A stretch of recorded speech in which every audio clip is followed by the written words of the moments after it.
Поліцію визначили, як має бути оновлена конфігурація Генерального штабу Збройних сил України.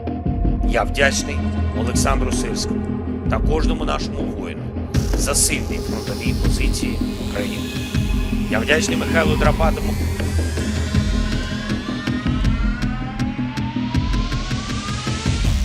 Dalam sepekan terakhir, Ukraina melakukan perombakan besar di jajaran pimpinan militer dan pertahanan, meski kinerja angkatan bersenjatanya dinilai berada pada salah satu periode terbaik sejak perang berlangsung 3 tahun lalu.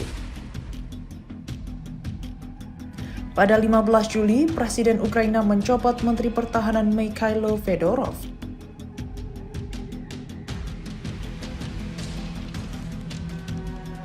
Enam hari berselang, Panglima tertinggi Oleksandr Syrskyi juga digantikan.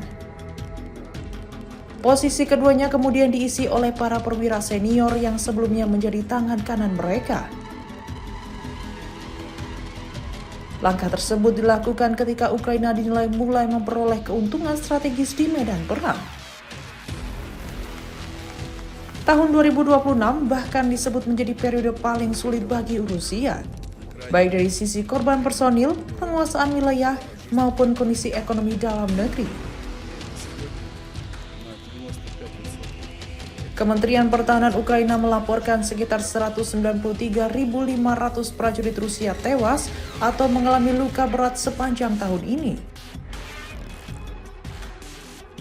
Syrskyi menyebut rata-rata kerugian pasukan Rusia kini mencapai sekitar 32.000 orang setiap bulan. Sementara Dinas Intelijen Luar Negeri Ukraina menilai Moskow kesulitan memenuhi target perekrutan personil baru. Berdasarkan analisis Institute for the Study of War, lembaga kajian yang berbasis di Washington, Rusia hanya mencatat keuntungan wilayah bersih sekitar 81,1 km persegi. Tren perkembangan di medan tempur juga disebut semakin menguntungkan bagi Ukraina. ISW mencatat bahwa operasi militer Rusia pada Juni hanya menghasilkan tambahan wilayah sekitar 30 km persegi. Memasuki Juli, performa pasukan Rusia disebut semakin menurun dengan kerugian wilayah bersih rata-rata mencapai 1,6 km persegi setiap hari. Di sisi ekonomi, laju pertumbuhan Rusia yang sempat terdorong oleh ekonomi perang sepanjang 2022 hingga 2024 kini melambat. Presiden Vladimir Putin mengakui pertumbuhan ekonomi negara itu tahun ini hanya mencapai sekitar 0,2%.